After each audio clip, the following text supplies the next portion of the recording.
Everybody, Dr. Vinnie Monaco here with Get Back to Ease During Corona. So over the past several days, we've been talking about breathing, we've been talking about physiology, we've been talking about movement. Today I'd like to talk about the world of the mind and the brain and how it relates to our body. You've heard about the body-mind connection.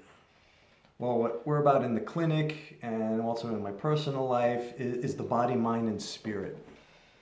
Now, some of you may agree, may not agree, but as human beings, we are part of the animal kingdom. There's the animal kingdom and then there's the plant kingdom. Obviously, we're not trees, so we're not part of the plant kingdom. But being part of the animal kingdom, there's certain things that we go through or we will do that we share with every other member of the animal kingdom, such as when we perceive a life-threatening situation, we go into fight or flight. And as I said in an earlier video, we also as humans go into freeze, where we don't know which way to go. But there's several components that make up our human mind. The frontal lobe, the higher brain, is kind of a newer adaptation. It allows us to think, it allows us to perceive, contemplate, make distinctions, make choices, have preferences. And then we have our middle brain, the limbic system, which is all mammals share, which is where we get our emotions, we get our bonding to our children, to relatives, to our loved ones. And then there's the lower brain, what they call the more reptilian brain. You're not too often that you see a T-Rex cuddling, right? It just, it doesn't happen. So when we feel overwhelmed and stressed out, as I said, breathing gets shut off first. And then along with that, simultaneously, higher brain function shuts off. And along with that, digestion shuts off. And along with that, we can't fully rest. So a lot of times when people are having sleeping challenges, it's because the mind is not shutting off. Now, one of my mentors in studying body-mind connection, the jaw is wired, 80% of it is wired into the cerebellum, which is the movement part of our brain. So when you're upset, when you're angry, rageful, pissed off with somebody, their jaw will tighten up. And you can see this on people's faces. You walk around. I used to live on the beach and I would go for walks to watch the people jogging. The majority of the people jogging are not happy jogging. And you could see it on their face. And they're sending that message to their brain, to their whole body, that I'm not having fun, I'm not enjoying myself. And it creates another loop. The body gets tighter and tighter and the mind gets more and more restricted. So when they are watching the news and what they're sharing, and then people go more and more into a panic, higher brain function is out, digestion is out, and we're more hunkered down. What to do? Again, we go back to breathing. The 4, 7, 8 breathing. We go back to noticing your physiology. We go back to moving the body. And also using the mind to call what's taking place. When you're pissed off and you're angry and upset, you'll notice your breathing is shut off. And even if someone says to breathe, you don't want to. Why? I don't want to. Because if I breathe, I'm not going to be able to hold on to that. There's a saying, you can't serve two masters, which basically means when we've caught ourselves that we're shut down and we're pissed off about a scenario that happened outside of ourselves, it's hurting us. But many times, and I know I'll admit to this, I don't want to let it go. I want to be pissed off. I would rather be right than be loved. I would rather be right than have money. Now, who does it hurt in the long run? It hurts us.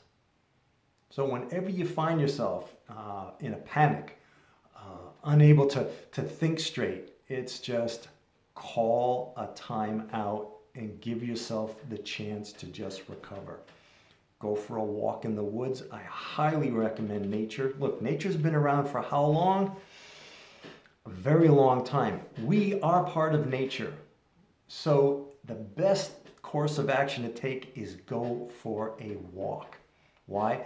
Because movement breaks the cycle that the mind will have in restricting us and freezing us.